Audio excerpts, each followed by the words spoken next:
And we're back for another episode of Startup Hustle, a podcast for entrepreneurs by entrepreneurs.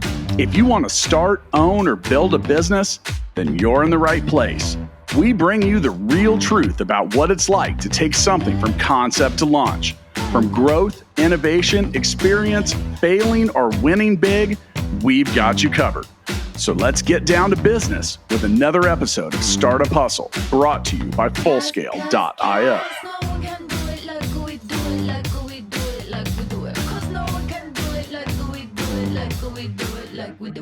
And we're back. Another episode of Startup Hustle. Matt DeCoursey here, ready to have another conversation that I hope makes your business grow. Now, if you know me or if you listen to this show long enough, you know I'm honest. You know I am upfront. I like to tell it like it is. There's a lot of reasons for that. Some of it has to do with my personality. Some of it has to do with the fact that I just think that's the way that things get done.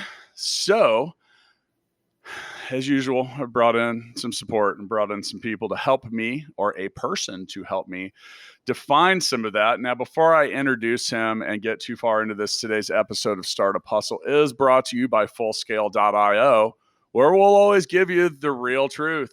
We'll give you good advice about building a software team quickly and affordably. On that subject, with me today is Peter Kozodoy. Now, Peter is a TedX speaker, and he is also the author of the book, Honest to Greatness. Peter, welcome to Startup Hustle. Awesome to be here, Matt. I appreciate you having me. Now, are you letting me have you on the show? I should probably. We can have each other by the end. You can be honest to greatness there. You can say, DeCoursey, get your shit together.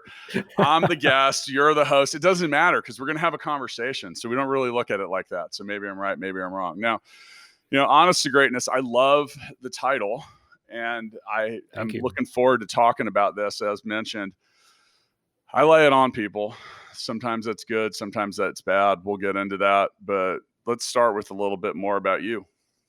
Sure. So I was a longtime figure skater.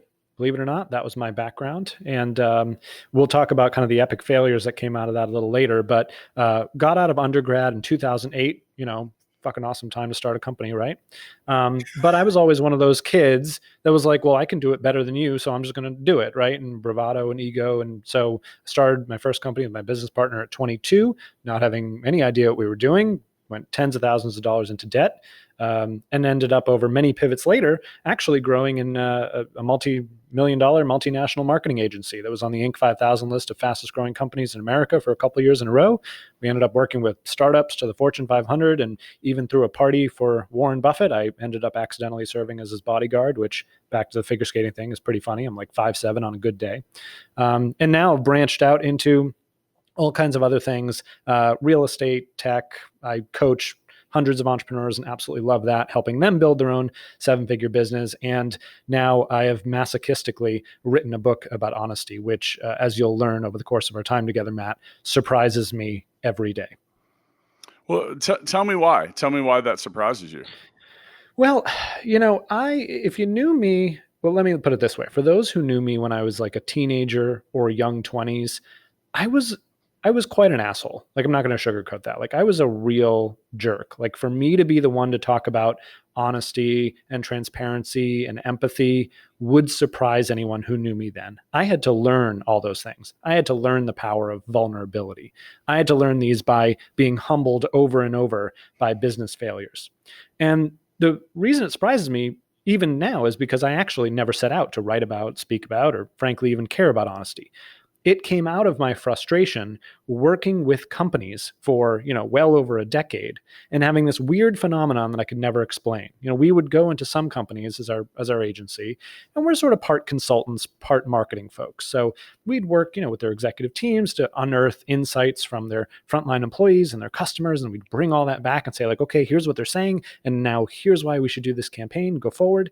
And some of those companies, Matt, would take those strategies and just like crush it. They would get like 5-6 times ROI, love us, stay with us for years. Others blew up on the launch pad. Like, they just descended into politics and infighting and denial and ego and bullshit. And I was like, what the hell? I mean, in every elective class I could take at undergrad, I took at the business school.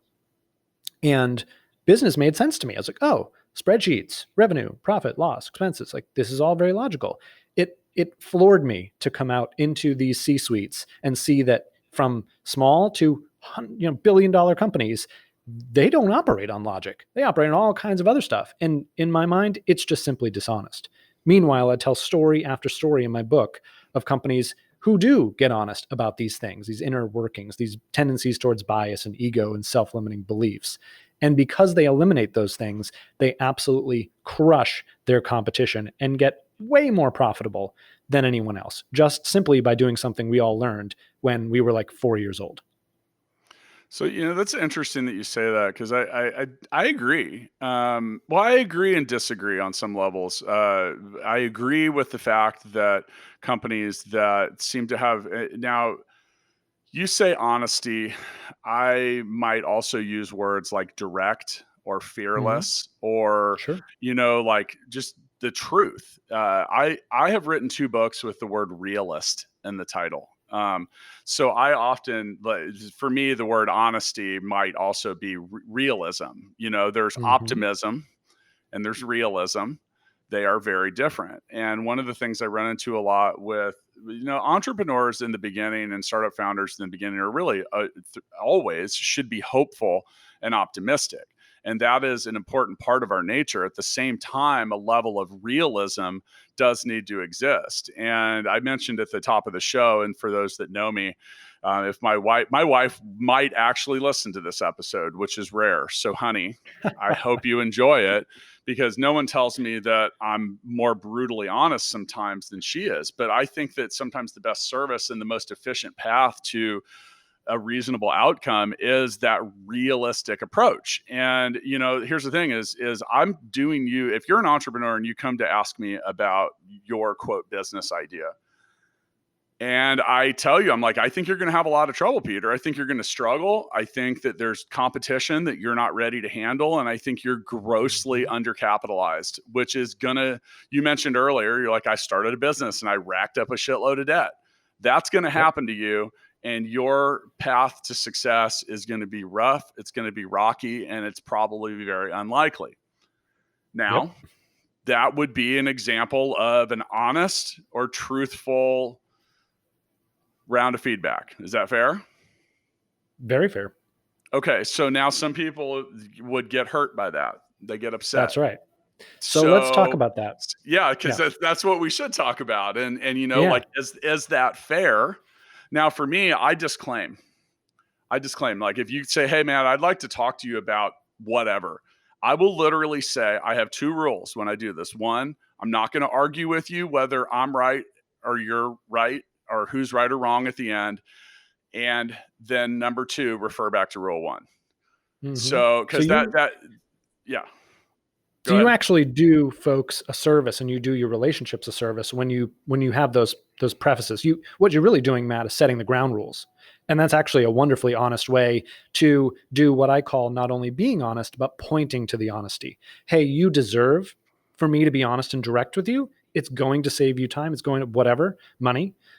So, is that okay? And when you set the table, actually, most times it is okay with folks, but you have to prepare their delicate egos for it. Now, this point you raise is extremely important, because a lot of folks on these interviews that I do are like, should we just blurt out whatever comes to mind? Is that honesty? And I think what's most important here is to talk about what honesty is not. One of the CEOs in my book makes a great point, which is if you're flying in an airplane and the pilots come over the intercom and they say, well, folks, we've never seen storm clouds like that before, so please put on your seatbelts and we'll hope to make a safe landing. Is it honest? Yeah. But is it helpful? No. Honesty is only as good as the trust that it creates.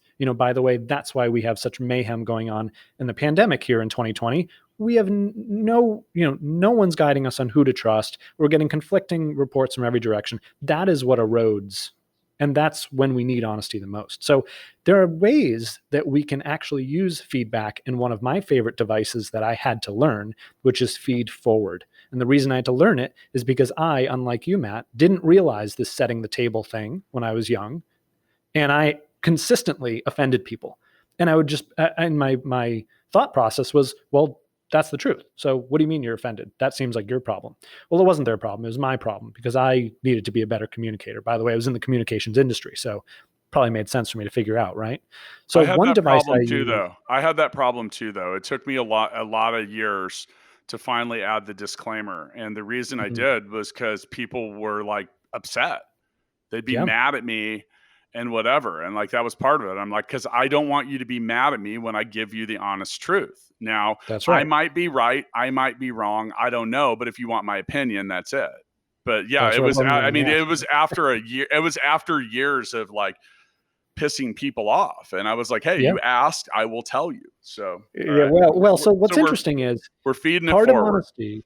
Yeah. Well, part of honesty isn't just being honest with people, it's also being honest about them, about what they're really asking. Like, are they really asking for your opinion, or are they seeking validation, or are they seeking, confirmation of what they already believe? Most often it's the latter, not the former.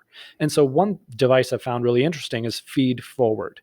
And what we do is say, like, if you ask me, like, hey, what do you think of this? I say, well, what would you think if we did it this way or this way or this way? If we move that forward a couple pegs, what do you think your business would look like if we did that? Now what's happened is we're talking about a future state that has not occurred yet, and therefore it can be no one's fault. Whereas feedback is always, well, you did this, and now here is the judgment I'm putting on it. Very difficult for our delicate egos to take. Now, one thing I love that you said, Matt, earlier was the direct path is the most efficient path. And I literally make a point in my book that's very important because there's been all this study about cultures and how people perform better when you give them positive feedback, right? I don't want folks out there to mistake that for thinking that like feedback is bad or wrong. Feedback is the most direct way to get from A to B. We just have to be honest about why it doesn't work all the time. And that is because of our delicate egos. And I think to your point, if I look back on all the cultures I've been involved in, clients I've had, businesses I've studied, the ones who are direct, the ones who do eliminate the BS and having to work around people's egos and all that crap, of course they achieve more faster. It's logical. And the more we can return our business practices to logic, the better we will do. So I used to work, but before I owned my own businesses, I worked for a Japanese company, Roland. They're the world's largest maker of electronic musical instruments. If you've ever owned a guitar pedal or a keyboard, it was I probably had a you ever keyboard from them. Yeah. if you ever played Nintendo, they licensed all the sounds for Nintendo. They've been Mm. around for a while, but I learned a lot about this approach working for that company because in Japanese business, you want to talk about honest and upfront, they are brutal. Like here, Yeah. if someone stands up and just has the shittiest idea ever in a group, people are like, okay, we'll run the numbers on that. And a lot of Japanese companies, they will literally say, Peter, that's probably the worst idea I've ever heard. Not only are you not prepared, you are wasting my time. And Mm-hmm. that's not uncommon. Like that. So now that said, they wouldn't come over here and do that. But that was my first real taste at that honest forward, and it was that feed forward kind of attitude. It was like, okay, but if we do that, if we take that approach, we're going to learn that it's going to catch on fire for 9 different reasons. But with this honest and straightforward approach and let's kind of get our feelings out of the way and talk about this on the most practical level Mm-hmm. available, remarkably efficient, remarkably reliable. Yep. They make products that have a failure rate within their warranty period that is like a fraction of a percent, which is unheard of. And just talking about the efficiency and everything. And really, in the end, it's very purpose driven because they want to make the best product and have the best outcome possible.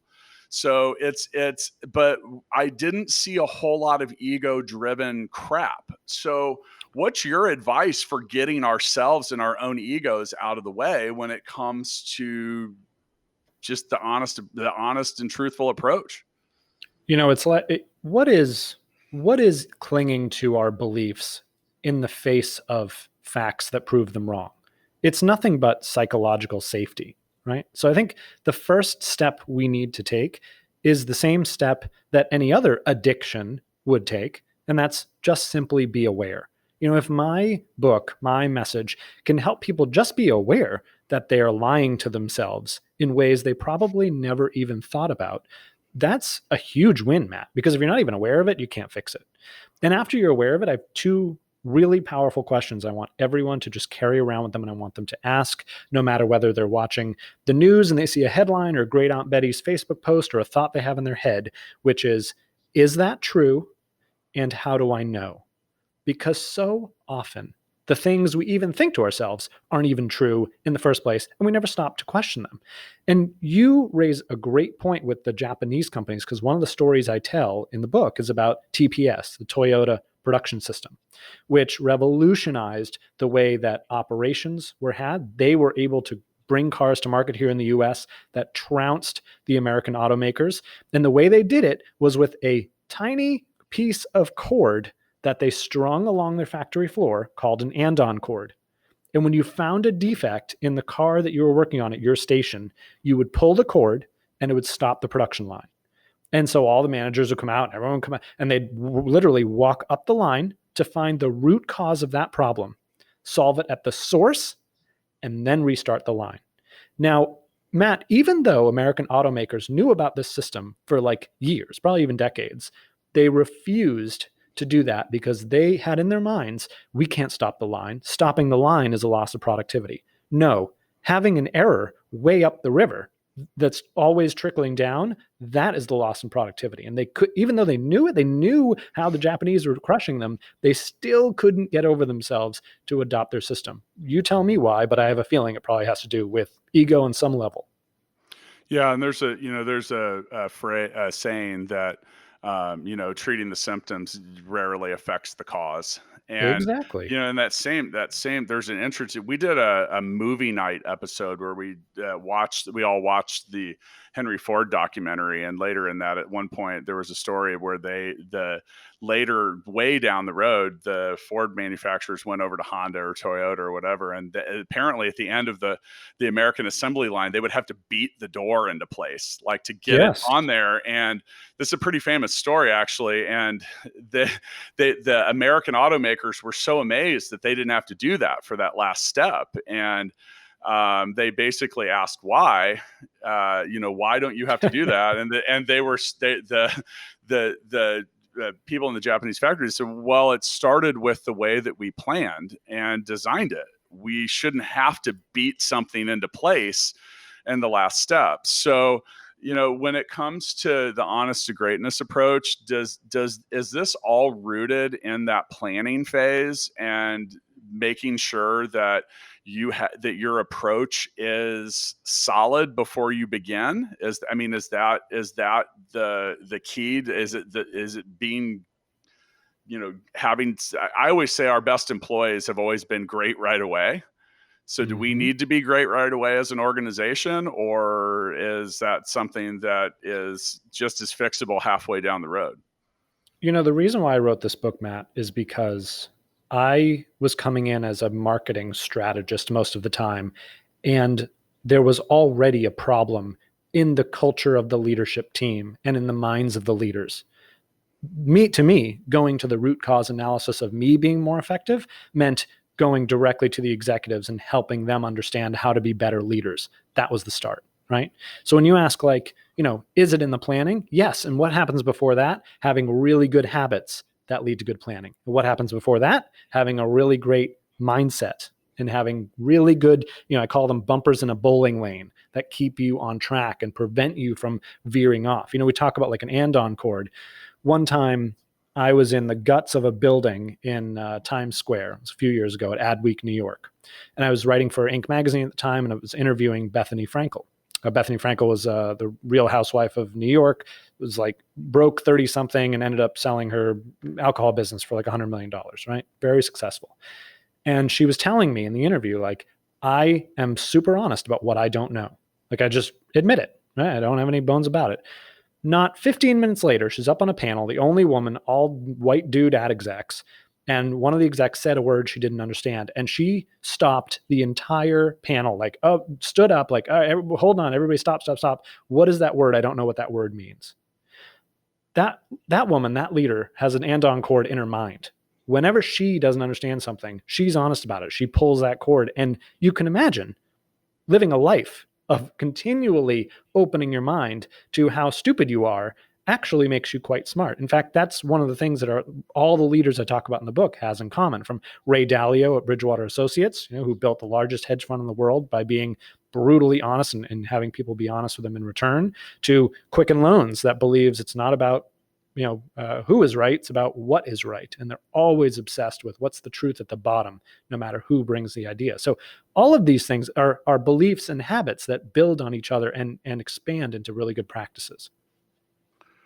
You have a good point, and some of this I talked about in my book, Balance Me, which is about finding some change to better your personal, professional, physical life. But literally on the first page of that book, and I'll read to you, there's a few things that I establish that, because if you can't do these couple things, then you're not going to like the book. It's not going to help you. Mm-hmm. But making real change in your life is not an easy process. Number two, that change involves acknowledging that you might be part of the problem. And three, true improvement and lasting change involve time and periodic review and adjustment, which supports everything you just said. I love that. But, and so here's the thing is, like, if you can't accept that you might be the one that needs to change, then you making it very difficult for anyone to help you. As part of your outlook on this, like, so let's say that I own a business and I'm having a lot of problems and I'm not Mm-hmm. communicating. How do you deal with the leaders that don't seem like they want to change? How do you honest to greatness that person? What's funny is that one of the conversations I've been having with like my publishing team and publicist team is like, this book carries with it an inherent natural selection. What I mean by that is the people who are already either curious about honesty or want to be more honest or understand how powerful honesty is are going to pick up the book. And everyone who insists they already are honest will not. And by the way, those are the people who probably most need to read it. It's like whenever I meet someone who says they're self-aware, those are usually the least self-aware people, right? Because I will stand here, Matt, and tell you, I am not particularly honest. I am not particularly self-aware. And my wife gets mad at me when I say that on podcast. She's like, you can't say that because you're the author of the book. I'm like, no, that's my whole point. As soon as I start saying like I'm some, pious, honest, and transparent person, I've lost my own mental game. Done. Right? That's not how this works. This works on ever higher levels. So the question is like, I'm going to reframe a little to, how do you make this work in an organization? Because to your point, if you're a leader who says, yeah, we probably could be a lot more honest, I could be a lot more honest, my organization can benefit from the strategies I talk about in the book, it's kind of easy. You pull everyone together, you say, hey, our core values suck, we're not even abiding by them, I suck, we all suck, we need to do something better and different, and here's how we're going to do that, and I need your help to hold me accountable, right? Not easy, but simple. On the other hand, let's say you're a middle manager, a frontline employee. By the way, frontline employees always know the truth. They know what is going on. They know what's going on with customers. They know what's going on with the operations. They're usually so much more in tune than executives. And I have proven that over like hundreds of organizations that I've worked in. Okay. So the question is, can they make real change? And the question is yes, but the techniques are going to be different, right? If you're a frontline employee, then you can't just march into the CEO's office and say like, hey, I think you're a lying sack of shit, and I think we need to make some changes around here because this isn't efficient, blah, blah, blah. That's probably going to get you fired. But you can do two really powerful things. One is don't go it alone. Build a coalition of support, cross-departmental group of people who come together to talk about how could this honestly be better? What are we honestly denying here? Some truths that we need to capitalize on. The second thing is use data, use comparison data. So what's interesting is many of the executives out there love to do one very odd thing, which is they look around, they say, okay, how are we going to win in this industry? Like, how are we going to dominate our competitors? Ooh, I know. Let's go look at what our competitors are doing and do that, which like is like a completely dishonest strategy, right? Makes absolutely no sense. And yet, for better or worse, we can actually use this to our advantage, because while they're busy looking around at what everyone else is doing, it gives someone from inside the organization an opportunity to bring data about how honesty works. And there is case study after case study in my book of leaders and organizations that use honesty as a strategy, right? So if you bring these stories in, it gets kind of hard to ignore. In fact, there's an entire organization called Just Capital that ranks its Just 100, the top 100 companies, and how they're performing. They call it justly, right? Honestly, transparency. Are they taking care of their employees? Are they taking care of the environment? All these issues that we consumers care about. So, there are techniques to help make others change, but I'll tell you the way to not make them change, which is to argue them point for point, which is what's going on now with like mask wearing, what's going on with like all the protests. I think we've proven that when we just assault someone else's ego and try to argue them down, it doesn't work, people. Like, we need better, more honest strategies than that. No, I don't disagree with any of that. No. Once again with me today, Peter Kozodoy, TEDx speaker, author of Honest to Greatness. Scroll down, click the link in the show notes, go learn more about him at peterkozodoy.com. You got a good website, man. There's a lot of info in here and a lot of interesting stuff. Once again, speaking of the internet, today's episode of Startup Hustle is brought to you by Fullscale.io, helping you build a software team quickly and affordably. All right, so we're talking about the honest to greatness approach, and what you just mentioned, the straightforward nature of all of it is great. That said, it's not as easily applied, and that's kind of what we're talking about now. I did quote my book, Balance Me, earlier. I have a whole chapter in that related to personality styles. It's something that I talk about quite a bit because I think as a speaker, leader, or someone that wants to be heard, it's important that you have some basic understanding on how to communicate, how to be better heard by your audience. And if you talk to someone that's like a TEDx speaker, for example, dude, how many times has someone said to you, well, you got to know your audience? Yeah. Because that's like the only thing that public speakers say to me regularly. Like, yeah. I hear that they sound like a parrot, but it's true. And the thing is your recipient, for a lot of people, like, I don't have a hard time having that straightforward approach. It's just kind of wired into me.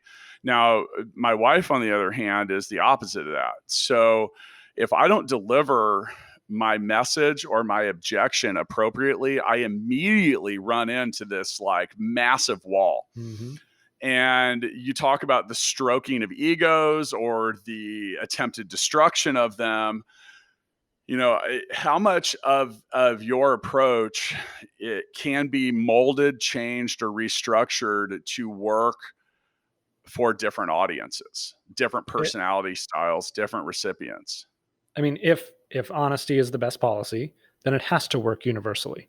And I truly believe it does. And I have a chapter in my book for how does it work in sales. By the way, when it sounds like when you're having a conversation with your wife, that's a sales. I mean, you're selling her on something, right? Whether you want to go to dinner or and whatever. I say that too. Yeah. I say that too. Like, we're putting our kids in virtual school. She's like, what's the curriculum? I'm like, sales, commerce, math, coding. She's like, okay, that's a 5-year-old, but yeah. All right. All the more reason to start them young. No. Does honesty work in marketing? Yes. Does it work in finance? Yes. Does it work in operations? Yes. Leadership? Yes. Management? Yes. I mean, it works in all of those places, but it really comes down to the central framework map that I talk about in the book that I call the hourglass of honesty. And it works like this. If you can get honest about what's going on in the community, in society, right? Right now we live in pandemic, racial discrimination, gender bias. I mean, all these like big, heady issues that have kind of descended on us this year. We operate in this environment. We have to be honest about that and make sure that we're not sort of tone deaf, right?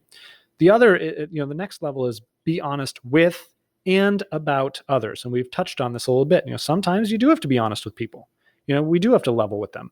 But in that case, we want to not only be honest, but point to the honesty. Hey, do you mind if I'm really direct about this? Because I think it would help you. I tend to be a really honest person. Can you forgive me if I'm really honest with you? Yes. You get permission. You get buy-in. Really helps. Other times we need to be honest about people. You just talked about your wife, right? And how a lot of times you run into the wall. There are a couple of things you can try there. One, hey, I want to have this conversation and I don't want to run into the wall. Here's my end objective. How would you approach you if you were me? Super, super powerful question. You actually get them working for you. I have seen this take enemies and build an incredible bridge with it. So something you may want to try. And also, feed forward, of course. All right, let's play these 3 futures out, and then let's argue back and forth. Let's switch places. All right, you argue my side, I argue your side. When you make it sort of into a game, when you gamify it, it's actually amazing what kind of common ground you can come to versus the natural instinct someone has, which is to be defensive about their point of view. If you can take down the wall, you're good to go. The last stage, Matt, is being honest with and about yourself. And we talked about that too. It's one of the hardest things to do, but we must do it, especially with the entrepreneurs I work with. Let me tell you, 99% of business problems are personal problems in disguise.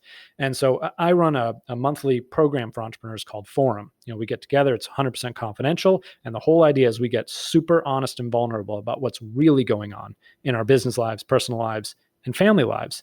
And each month we do a presentation. Someone comes and presents a challenge and gets experiences from the other folks in the forum.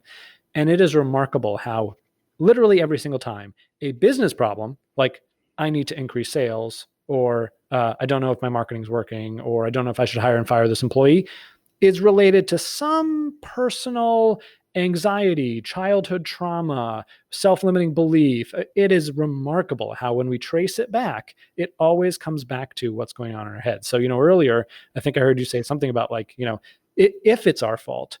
Well, there's no if. It being life, the life we're leading, is always our fault, for better or worse. Why? Because we are the only things we can change in it. And I think that's an honesty that people need to confront more than they do. Yeah, I totally agree with you. And it's taken me a while. I'm 45 now, and I realized. So I was had a story similar to you. I was great at being brutally honest to other people, why I might not have been brutally honest to myself. You've been there. That's got to start there, and that's important. Now, there's a couple things. I made a couple notes because we were talking about the wall, like putting up the wall. So, and I used my wife, her name's Jill, as an example. So we were talking about virtual school, and she said, well, I'd like to, because we want to put together our own curriculum because we don't necessarily trust the public schools to get it right.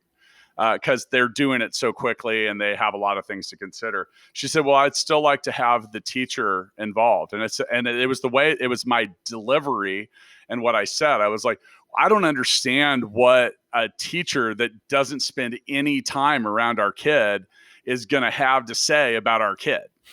And it was a shitty delivery. And she threw the wall up and was like, well, I don't understand why you're being so negative about it. I wasn't really intending to be negative. I was just like, yep. But the case in point is if I had delivered that differently, kind of like you were saying, and I like the point that you made about how would you handle it if you were me? Well, so, and I immediately caught myself there at the kitchen table. I said, you know what? I said, let me rephrase, because I knew that the wall was up. Yep. But the point is once you get the people get those defenses up, they have stopped fucking listening. It's over for you. Because I had to spend the next 10 minutes trying to get the wall down. And even after talking about something completely different, it was still there. It's worse than that, because it's not only that they stopped listening, it's that now they're convinced they're right and they have to prove it. Right. Or they're just generally just not wanting to hear what you have to say. Whatever you want to call that, that is a reality. Mm-hmm. Now, one of the things we talk about being brutally honest with yourself and about your business, this is a serious fail boat captain move here, is when you won't be honest about the people that work at your own business. Uh-huh. And one of my favorite episodes of Startup Hustle is titled The CEO Whisperer. And we had Cameron Harold. Cameron's was the COO of 1-800-GOT-JUNK. Yep. He's done a lot of different stuff. Cameron's do you know who Cameron is? I do, yeah. Okay, so yeah, Cameron's a cool dude, man. And he's he is honest to great, like in many ways. But one of the things we talked about was employees. So now he's not a CEO, he's a COO. Mm-hmm. And his job is to push people to greatness. And that's kind of what he's selling. But he talked about employees, and something that my often co-host Matt Watson and I have said ever since then. He says, you have 3 types of employees. You have racehorses, workhorses, and those ready for the glue factory.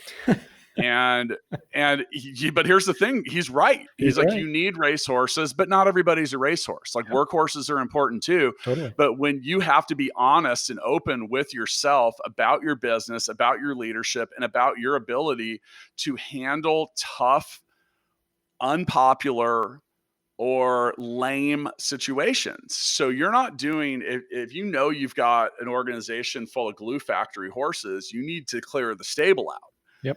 And the failure to do that, you talk about business. So right now, this is a huge fucking problem for business people. Because look, I love the people that work for me. I do. Most of them, if close to all of them, do an amazing job. Mm-hmm. I have 200 employees. And I would be lying if I told you that all 200 of them are racehorses, right? So you have to be honest about what is pulling you down, what's dragging you. Is that, do you want your racehorse out in the field pulling a plow? Yep. So, it is part of the honest to greatness approach about that. Like figuring out, like saying like, okay, this is what truly sucks about my company. It's these people. And then oftentimes people know that and they will either never make a change, take forever to make a change. And then, by the way, the course of the ride along those two roads is distraction. Mm-hmm. Like it's filled with distraction because it's the only thing that's in your head. It's weighing you down along the way. So what's your take on that when it comes to personnel? Well, it's distraction and it's opportunity cost. Not only is a bad person dragging you down, but you're losing the upside of what a great person would have done. There was a great phrase that was told to me far too late in my entrepreneurial journey, which is that if things aren't working in your company, change the people. And if that fails, change the people. And I've remembered that ever since. And what's funny, Matt, is like for all the calling myself, such an asshole and a jerk, which I do believe is true. And I hope, you don't tarnish my reputation by saying otherwise. My one fault has been, keeping people for far too long. I just felt bad. It's this, it's that. And, I had to be reminded by entrepreneurs far more successful than I am. Like, Peter, why do you own a business? Well, I own a business because I think it'll make me a lot more money and it has a lot more control than my alternatives. Okay, great. Well, is that employee making you money? Is it giving you more control? No. Then what the hell are you doing? And they, when it was broken down to like, people are inputs, Peter, people are inputs, it really changed my mindset. And I don't think for the worse. I think for the more realistic, as you say. And now I can honestly say I have an amazing team. I love every single one of my team members. I couldn't always say that. And one of the best questions I think we all need to ask ourselves if we employ people is, would I hire this person again right now today? If the answer is no, out, gone. There are other ways to do it. There's automation, there's delegation, there's virtual assistants and workers all around the world. Like there's so many options. We don't need to deal with people who are bringing us down, who aren't doing their job, who aren't helping us, all of us succeed. I mentioned earlier that today's episode of Startup Hustle is brought to you by Fullscale.io. That's the company I own. And we've grown to have 200 employees in just over 2 years. Wow. And when it comes to, and here's the thing is, we truly have all-stars because that's part of what we're selling. Like, do you want top developers? Do you want the top people? And then it gets into how do you pick them? And, in the beginning, we weren't as great as we are now. We're really, really exact now. And so much of it, it had to, when you talk about personnel and being honest, we have to look at someone's technical skills. And that's the way we did it in the beginning, but we weren't looking at the other intangible things that are hard to grade in an online coding test. And so much of that had to do with communication. It had to do with passion. And, I'm going to stop there because if you have people that work at your business that aren't passionate either about what they do at the business or the business, they're probably the wrong people 100%. Because they're going through the motions and they're doing stuff. That's not a workhorse. A workhorse is someone like you have someone, and you need workhorses at your business because those are those task hounds that just demolish to-do lists and get other stuff done. The racehorse is out there running up front, like grabbing money and deals and sales and stuff like that. So, it's but part of it is you will find if you get real honest with yourself that all of your race and workhorse level team members are passionate. They're passionate either about their, and you know what, here's the thing. They might just be passionate about writing code, right? But they're passionate about that. So it makes them want to do it. And it gets them through the moments when things aren't comfortable, life sucks, or a situation where they get honest and open feedback. And that's a tough thing for some people, especially people that build something or design things or whatever. Like you look at like a graphic designer, like the smart and successful graphic designers that I know make 10 versions because they know that 9 of them are going in the trash. Right. And that's the easiest way to get to the one that doesn't. The ones that I know that aren't successful, they come up with one draft, they send it to the client, and then they're shitty when the client's like, I don't like this. You know, so I mean, there's a lot to be said about the way you look at it and your approach, and a lot of different stuff. Now, once again, with me today, Peter Kozodoy. Peter is the author of Honest to Greatness. The book is out, so go buy it. You can get it. Click links in the show notes. Go figure it out. I think that this topic and this whole approach is, if it's not your strong suit, you should buy this book and get some input about it, because it's something you need to get better at. Self-deception is pretty much the worst kind of deception. Absolutely. And then it leads to a waterfall of bullshit, chaos, and failure. And I'm not saying failure's wrong. Failure's okay. You get up off the mat, fail faster, get it done. What you shouldn't fail at is being honest about what's going on.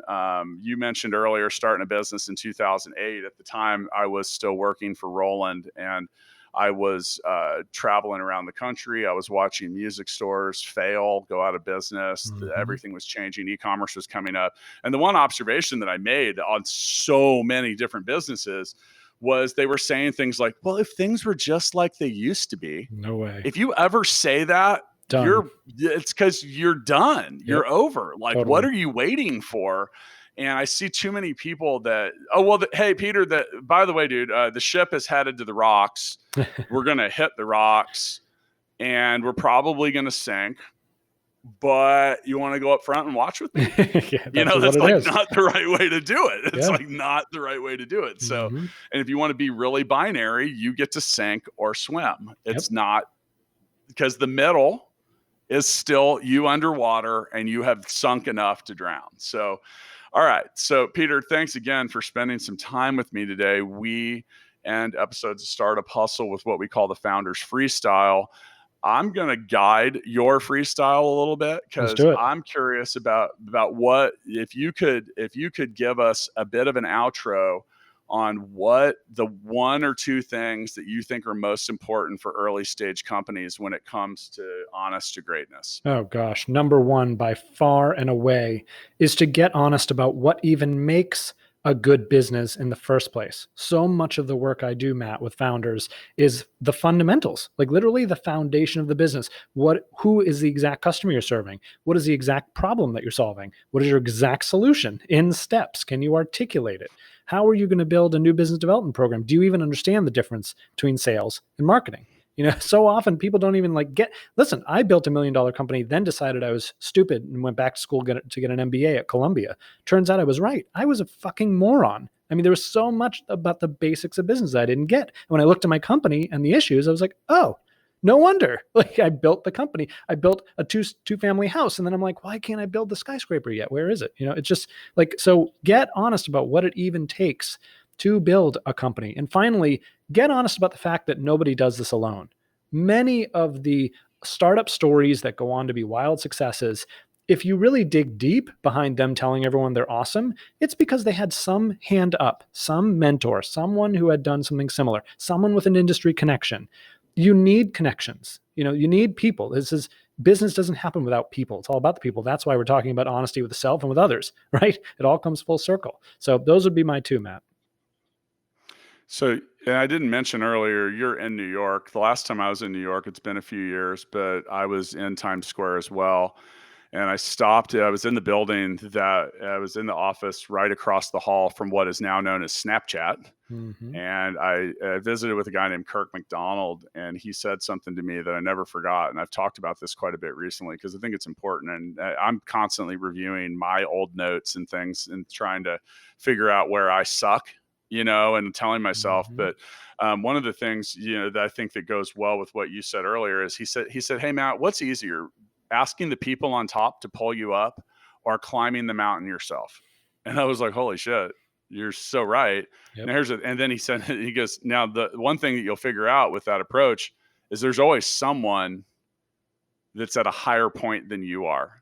Always someone to look around to pull you up. Absolutely. You also need to keep in mind that those same people have an amazing leverage point if they choose to kick you back down. Now that's true, but at the same point, hey, pull me up is one thing. The thing, and I've been doing that ever since. And just to validate the whole honest to greatness approach, I think the one thing that I hear most is, I love your energy, Matt, because I'm very passionate and have a lot of energy. So that I get pretty much universally. You can't get out of a room with me without feeling that, whether you like it or not. Mm-hmm. But the next part is that I always get is, you're really transparent and open about stuff. And I got to say that I want to encourage everyone to have that approach, because the people that don't appreciate it aren't usually the people that you want to pull you up. They're usually not the people you want at your business. And they are the people that will also license you to lie to yourself about stuff. And yeah, we've talked a lot about employees. We've talked a lot about the people that are around you. Now, look, hopefully you're smart enough to have learned or heard at one point that you really only become as great as the people around you. So if you insulate yourself with a bunch of yes people, or people that don't want to tell the truth, or people that don't understand, like when you, yeah, well, right. And that's the whole point. So you got to be honest with that and clear that out of the way. And I think that it's important to also do a regular review where you just literally sit down, sit in a room, turn everything off, be really fucking quiet, and ask yourself, where am I the problem? So where powerful. am I fucking this up for myself or for anyone else? Where am I the blocker? Where am I not making a decision that I need to make? What can I do better, faster, cheaper? What can I do 10 times better? What can I do 10 times less? Maybe what can I quit doing altogether? I love that question. And those things require a very straightforward set of if you want to achieve greatness, you are going to have to learn how to be really honest with yourself. And it starts there, because without that, any of this other stuff isn't possible. So I went a little on. I'm going to actually give the mic back to you one more time. Well, in I don't need it. You killed it. Founders freestyle. I mean, do you have anything that you'd want to say there? Because I felt like I touched a lot of the things you hit along the episode. Well, you absolutely nailed it, Matt. And I think these concepts are simple and straightforward and make logical sense, and they're not easy only because folks don't give them, and they don't think about it enough. It's like, oh yeah, of course honesty is the best policy. Yeah, and then they lie to themselves about everything, right? I think one of the most important things I want to leave folks with is honesty is about omission. What are you taking away? What flaws are you removing? What limiting beliefs are you removing to let what's true come through? And that when you don't, you're back to your earlier point about like ask for a hand up. When you aren't honest about those things, there is an opportunity cost. It is costing you. So don't for a second think it's safe to just simply sit in your own self-limiting bullshit and, not ask, where's the shower head? Because that's what we all need. Yeah, I agree. And I will close this out now. You've used the word opportunity cost a couple times. It's probably the most important business principle that I learned. At one point, I went to a top 10 business school, and I will tell you that truly learning to understand opportunity cost was without a doubt the most valuable thing I got out of my experience there. And opportunity cost is defined as the value of what you didn't choose to do. That's right. The foregone whatever. And it's impossible to measure in a truly quantifiable way, because Sometimes, like like right now, okay, I chose to do this podcast. My wife and kids went to the pool. That there's opportunity costs. I don't know what that is. And I don't know, there's really no way to like put that in a spreadsheet and build a ratio around it. But anytime you choose to do one thing, you're choosing to not do something else. So choose to be honest, choose to be open, choose to be a realist. That's right. I'll see you next time. Thanks, sir.